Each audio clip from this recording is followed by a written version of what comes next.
VSCC 24 news, सच के आगे कोई नहीं। नमस्कार, आप देख रहे हैं VSCC 24 न्यूज और मैं हूं आपके साथ प्रियांशु शर्मा। धार जिले के सरदार सरोवर बांध से प्रभावित नसरपुर क्षेत्र के प्रभावित लोग आज भी अपनी मूलभूत सुविधा को लेकर भटकते नजर आ रहे हैं।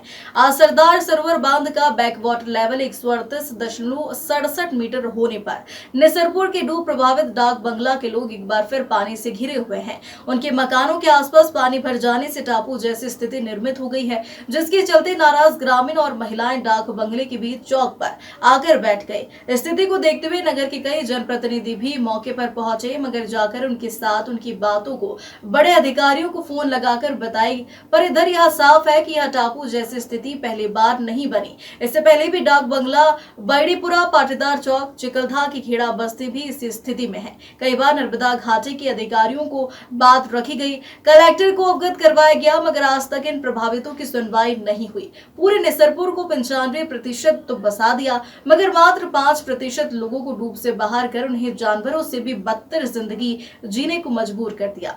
इन परिवारों को 5,80,000 का अनुदान न देकर उनके परिवारों के साथ धोखा किया, जिसके चलते आज भी सैकड़ों परिवार डूब के गांव में रहने को मजबूर है। यहाँ से बच्चों को स्कूल तक जाने का रास्ता नहीं है, और है तो पैदल तो 2 से 3 किलोमीटर रोजाना चलकर जाना पड़ता है। आज पहुंचे मंडल अध्यक्ष शिवम यादव ने मौके पर जाकर स्थिति को समझा। साथ ही नसरपुर सरपंच ने भी मौके पर जाकर अधिकारियों को अवगत करवाया।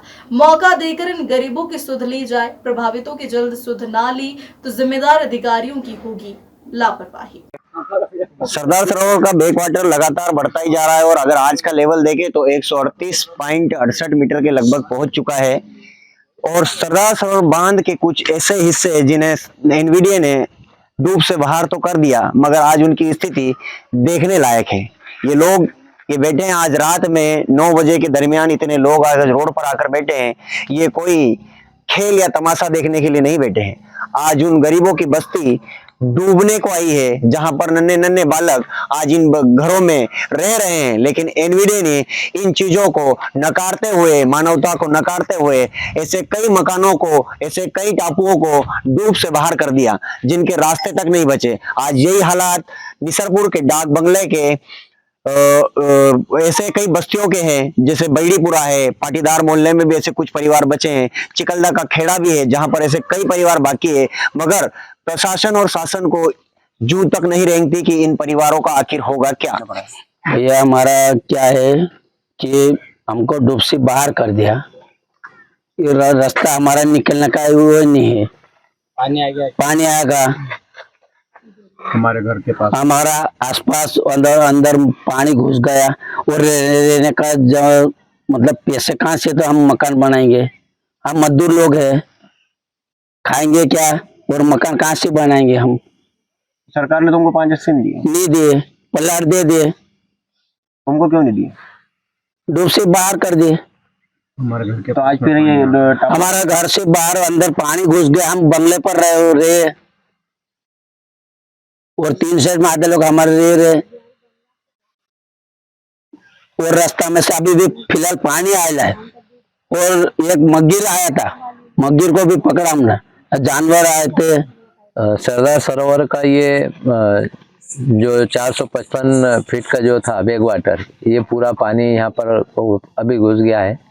और पानी घुसा वैसे ही लोगों के फोन आना चालू हो गए कि भाई ये जो पानी है, ये पानी और तो नहीं बढ़े, नहीं तो हम हमारे घर खाली करें। तो हमने एनवीडीए के अधिकारियों से भी, सिंह साहब से चर्चा करी, तो उनका कहना पड़ा कि अभी तो जो डैम का लेवल है वो पूरा भर दिया है, कंप्लीट है, पर ऊपर बारिश और इनका ये सब चीजें रहती है तो इसका कोई भरोसा नहीं है। तो मैंने उनको ये कहा कि भाई आप, जनता हमारे भरोसे रहती है और उनका ये वो अगर हमारे पे भरोसा रखे तो हम आपसे पूछ के उनको हम कोई भी चीज की सांत्वना दे, पर आपके द्वारा भी अगर संतुष्टिपूर्वक जवाब नहीं है तो हमने जनता को क्या बोलना चाहिए। तो उसी के संबंध में मैं और हमारे मित्र लोग, हम सभी यहाँ डाक बंगले पे आए। हमने देखा यहाँ वास्तु स्थिति है कि पूरे रोड पे पानी है, इनके निकलने के लिए जगह नहीं है। साइड में खेत जो है, खेत से पैदल ये निकल रहे हैं और दिन भर मजदूरी करते हैं। इनके बच्चे भी दिन भर घर पे रहते हैं, ये सभी मजदूरी पे जाते हैं। तो अभी यहाँ जानवरों का, सांप का ये भी बहुत डर है। अभी पर कल ही यहाँ पर एक बड़ा अजगर भी पकड़ा, तो यहाँ बड़ी घटनाएं भी हो सकती है। तो मेरा ये कहना है कि भाई आपने जिस प्रकार से आज जो हम बैठे, हमारा उद्देश्य ये है कि अधिकारियों को कहना पड़ता है कि हमने इनको डूब से बाहर करा हुआ। तो मेरा और हम सभी का, ये जितने भी यहाँ पर है, हम सभी का कहना पड़ता है कि एक बार आप यहाँ आकर वस्तु स्थिति देख लो।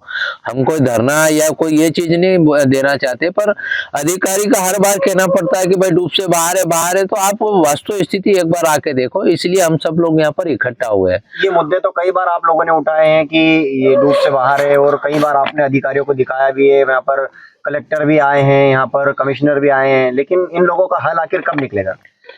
वही तो हम भी कहना चाहते हैं, अधिकारियों से भी हमारा कहना है, और ऊपर जो जनप्रतिनिधि भी है, माननीय अभी सावित्री जी ठाकुर के भी, उनके भी पीए से चर्चा करी, हमारे जिला अध्यक्ष जी से चर्चा करी। उनका मैंने यही सबसे कहना है कि भाई कहीं ना कहीं इसका एक अंत करना चाहिए।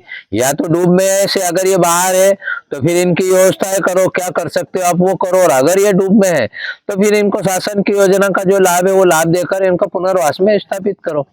सीधी वही तो बात है। क्या ये एक ही निसापुर में ये एक ही टापू है क्या? डाक बंगला के अलावा नहीं, बस्तियां हैं? निसरपुर में ये एक तो गांधीनगर है, एक पाटीदार बस्ती भी है यहाँ पर मोटी माता के एरिया पास, तीसरा यहाँ पर इंदिरा कॉलोनी भी है, और चौथा डाक बंगला भी है।